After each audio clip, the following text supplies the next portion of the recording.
কোনো চাওয়া জিনিস যদি অপ্রত্যাশিতভাবে না পাওয়া যায় তাহলে কিন্তু সেটার জন্য আমরা খুব হতাশা হয়ে যাই, মনে করি যে এটাই মনে হয় আমার শেষ, সবকিছু একবারে শেষ হয়ে গিয়েছে। এটা কিন্তু ঠিক না। আমাদের মাথায় রাখতে হবে যেখান থেকে শেষ হয়েছে সেখান থেকেও যদি নিজের মনোবলকে ঠিক রেখে নিজে কঠোর পরিশ্রম করতে পারি, ইনশাআল্লাহ সফলতা আসবেই। হ্যালো এভরিওয়ান, আসসালামু আলাইকুম। স্বাগত জানাচ্ছি বাংলাদেশি ব্লগার নার্গিস&R চ্যানেলে।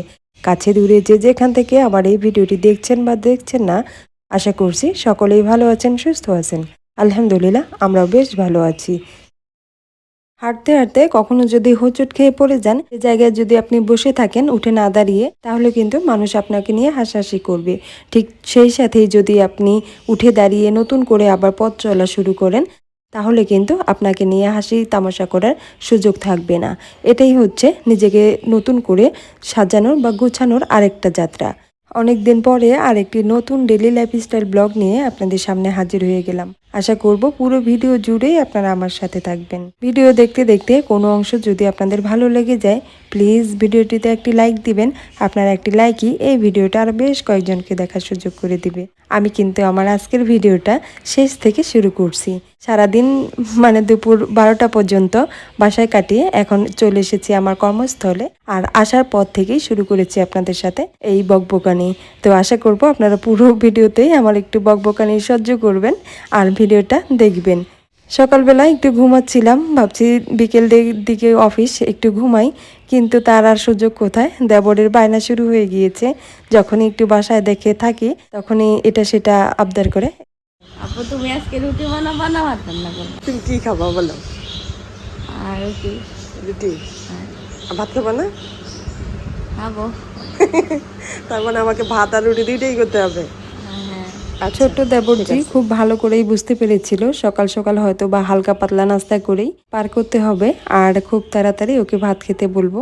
তাড়াতাড়ি ও কিন্তু ভাত খেতে চায় না, তাই আমি বিছানা ছেড়ে ওঠার আগে আমার কাছে এসে বলতেছে, আপু সকালে কি নাস্তা বানাবা? আর এটা কিন্তু ওর সুযোগ যে আজকে সকালে আমি বাসায় রয়েছি। তো ওকে জিজ্ঞাসা করলাম যে তুমি কি খাবা, সেটা তো আপনারা দেখতেই পেলেন, শুনতেও পেলেন। তো ওর আবদারে কিন্তু একটু রুটি বানিয়ে নিচ্ছি। আসলে ভাবছি যে যেহেতু বিকাল শিফটে ডিউটি, তো একটু লম্বা সময় রেস্ট নিয়ে তারপর তাড়াতাড়ি ভাত তরকারি রান্না করে আমি যেতে পারবো, একটু রিল্যাক্স থাকবো। আর রাতে অলরেডি তরকারি রান্না করা রয়েছে, হালকা একটা কিছু রান্না করে নিব।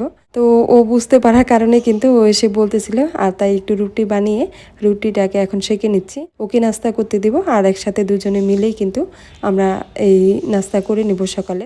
এমনও হাজারো হাসি কান্না মান অভিমান, খুব ভালো সময় দেবর ভাবি মিলে বাসার মধ্যে আমরা খুব ভালো একটা সময় কাটাই।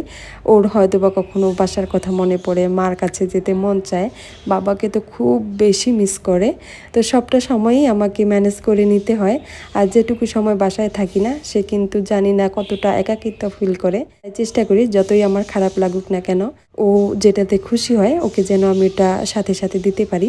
বেশি কিছু তো চায় না, আমার তৈরি করা বা স্বল্প কিছু যদি আমি তাকে দিতে পারি তাতেই সে খুশি। আর এই তো আমার অলরেডি রুটি বানানো হয়ে গিয়েছে, আর ওকে এখন আমি নাস্তা করতে দিচ্ছি আর আমিও নাস্তা করে নিচ্ছি।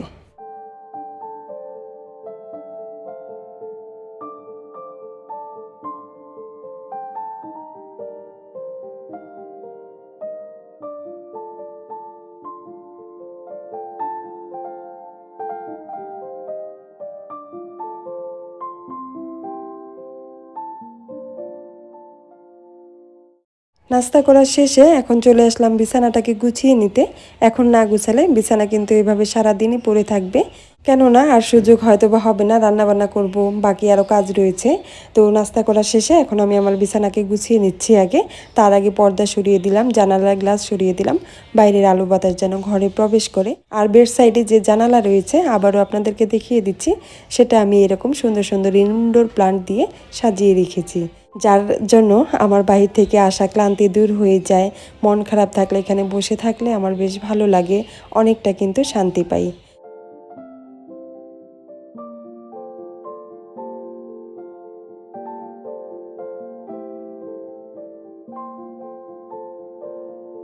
আমার রুমের সামনে যে করিডোর রয়েছে সেখানেও আমি কিছু ইনডোর প্লান্ট রেখেছি।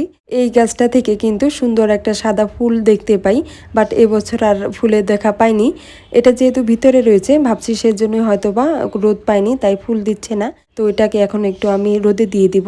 আর তার সাথে দেখা করে নিচ্ছি আমার কিউট কিউট এই সুন্দর পাখিগুলোর সাথে। বাসায় রয়েছি আর এদেরকে সুন্দর ভালো খাবার তৈরি করে দেব না সেটা হয় না।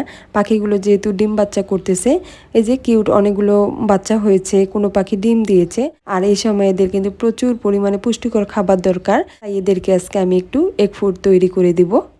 কিছু কিছু কাজ করতে গিয়ে ক্যামেরা অন করেছি, আবার সব কাজে অন করতে পারিনি, কেননা সব কাজে যদি ফুটেজ অন করতে যাই তাহলে কিন্তু কাজও আমার লেট হবে, সেই সাথে ভিডিওটাও অনেক লম্বা হয়ে যাবে।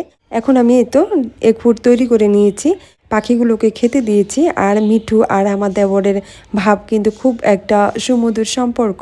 তো মিঠুকে তার স্টিকের মধ্যে বসিয়ে তাকে এগ ফুড খাওয়াচ্ছে আমার ছোট্ট দেবর। সুন্দর এই ইন্ডিয়ান রিংনেক প্যারোটি আমাদের সাথে কিন্তু খুব ভাব জমিয়ে নিয়েছে। ও কিন্তু এভাবেই খোলামেলা এ ঘর থেকে ও ঘরে ঘুরে বেড়ায়, আমরাও কিন্তু খুব মজা পাই।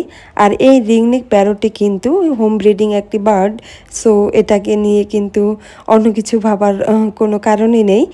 আর দেশীয় যে টিয়া পাখিগুলো রয়েছে ওগুলোকে কিন্তু খাঁচায় পালন করা দণ্ডনীয় অপরাধ। তো আমরা চেষ্টা করি এই পাখি আমাদের কাছে যেন এভাবেই সবসময় খোলামেলা থাকে।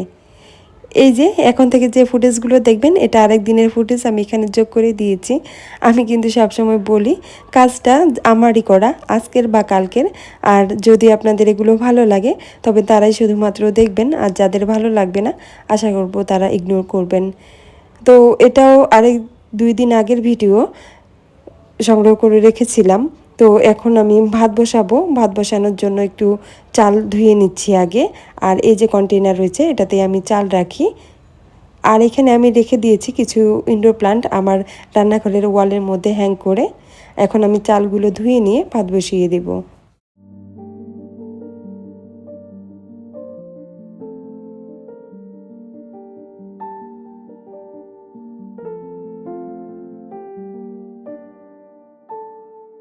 চুলায় তো ভাত বসিয়ে দিলাম, ভাত হতে হতেই চলুন আরেকটা মজাদার শুটকি ভুনা আপনাদের সাথে শেয়ার করি।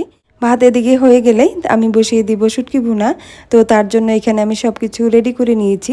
শুটকি ভুনার মেইন উপকরণই হচ্ছে শুটকি, তাই এখানে আমি নিয়েছি ছুরি মাছের কিছু শুটকি, আর সেই সাথে আমার বাসায় তৈরি করা মায়ের হাতে তৈরি করা কিছু কই মাছের শুটকি ছিল যেটা বাড়িতে তৈরি করা হয়েছে, ওটাও দিয়ে দিয়েছি।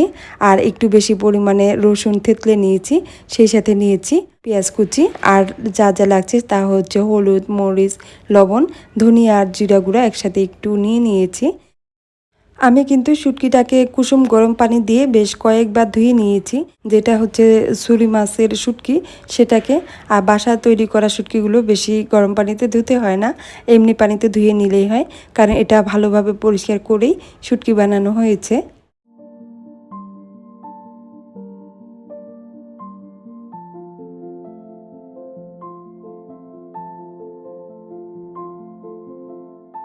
আপনাদেরকে উপকরণগুলো দেখিয়ে দিতে দিতেই আমার কিন্তু অলরেডি ভাত হয়ে গিয়েছে। আর এখন আমি শুটকি ভুনা করতে চলে এসেছি চুলার কাছে। চুলার মধ্যে একটা কড়াই বসিয়ে দিয়েছি আর সেখানে দিয়ে দিচ্ছি পরিমাণ মতো তেল। তেলটা গরম হওয়া মাত্রই সেখানে যে কুচি করা পেঁয়াজ রয়েছে, থেতলানো রসুন রয়েছে সেগুলো দিয়ে দিচ্ছি। এগুলোকে ভালো করে ব্রাউন কালার আসা পর্যন্ত ভেজে নিব। তারপরে দিয়ে দিব লবণ। আর এটা যখন খুব ভালোভাবে ভাজা হয়ে যাবে ঠিক তখনই কিন্তু আমি হলুদ, মরিচ এগুলো যোগ করব। মাকে দেখতাম শুটকি ভাজলে বা রান্না করলে এত টেস্ট হতো, তো সেটাই এখন অনেক দিন পর একটু ট্রাই করছি। তবে মার কথা কিন্তু খুব মনে পড়ছে মাকে, কেন জানি আমি যেটা রান্না করতে যাই ছোটোবেলা তো খুব কাছে মায়ের কাছে ছিলাম, তো দেখেছি কিছু কাজ করেওছি। বাট লম্বা একটা সময় হোস্টেল মেস কাটিয়ে যখন আবার সংসারের মধ্যে এই কাজগুলো করছি আর মাকে তখন খুব বেশি মনে পড়ে, কেন জানি না চোখের কোণে আমার অল টাইমই এক ফোঁটা হলেও পানি চলে আসে। মনে হয় মা যদি আবার রান্না করে দিত খেতাম। তবে জীবন তো কখন কোথায় থাকতে হয় সেটা বলা মুশকিল। তো যাই হোক, এই তো আমি পেঁয়াজগুলো কিন্তু কষিয়ে নিলাম। আর এভাবে যখন বলক উঠবে আর তেলগুলো উপরের দিকে একটু ভেসে উঠবে, তখনই আবার একটু নেড়ে চেড়ে এরপরে যোগ করতে হবে সেই ভালো করে ধুয়ে রাখা শুটকিগুলো। আর এখন কিন্তু আমি সেখানে শুটকিগুলো দিয়ে দিচ্ছি। শুটকি দিয়ে দেওয়ার পরও এগুলো আবার ভালো করে কষিয়ে নিতে হবে। কষিয়ে রাখা মশলা আর শুটকি যেন খুব ভালোভাবে একত্রে মিশে যায়, তাই এটাকে ভালোভাবে মিশিয়ে নিতে খুব বেশি নাড়াচাড়া করতে হবে। আর খেয়াল রাখতে হবে শুটকি যেন একেবারে গলে না যায়, কারণ দাঁতের কামড়ে যদি শুটকিটা পড়ে তাহলে কিন্তু খেতে ভালো লাগে। এটা আমার কাছে পার্সোনালি অনেক ভালো লাগে। তো এভাবে আস্তে আস্তে করে খুব হালকাভাবে ভালোভাবে কিন্তু এটার মিশ্রণটা তৈরি করে নিতে হবে। আর হ্যাঁ, মাঝখানে অল্প একটু পানি দিয়েছিলাম, সেটা কিন্তু ফুটেজ অন করিনি, মানে ক্যামেরা অন করার ভুলেই গিয়েছিলাম। তো এই তো আমার অলরেডি কিন্তু শুটকি ভুনা হয়ে গিয়েছে, কিছুটা গলে গিয়েছে, আবার কিছু শুটকি আস্ত রয়েছে। তবে এটা দেখতে কেমন হয়েছে একটু বাটির মধ্যে সার্ভ করে দেখাচ্ছি। এই তো মজাদার একটা শুটকি ভুনা তৈরি করে ফেললাম। এটা দেখতে কেমন হয়েছে আপনারা কমেন্টস করে জানাবেন। খেতে কিন্তু অসাধারণ ছিল, কেননা আপনাদের ভাইয়া কিন্তু আমার এই রান্নাটার প্রশংসা করেছে। তো একদিনে খেতে পারিনি, 2 দিনে আমাদের খেতে হয়েছে। তো অনেক মজা করে খেয়েছে আর খুব তৃপ্তি পেয়েছে। তো এটাতেই আসলে আমার একটা শান্তি। স্বামীরা যখন কোনো বউয়ের রান্নার প্রশংসা করে সেটা কিন্তু খুব ভালো লাগে। তো দুপুরবেলা ছিল ডিম ডাল আর হচ্ছে শুটকি ভুনা, সেই সাথে ছিল চটল আলু ভাজি আর সাদা ভাত। তো এগুলো খেয়েই নাকে মুখে দিয়ে কিন্তু চলে গিয়েছিলাম আমার কর্মস্থলে। আমার আজকের ভিডিওটা এ পর্যন্তই। সবার সাথে নতুন কোনো ভিডিও নিয়ে খুব শীঘ্রই দেখা হবে। সবাই ভালো থাকবেন, সুস্থ থাকবেন। আল্লাহ হাফেজ। আসসালামু আলাইকুম।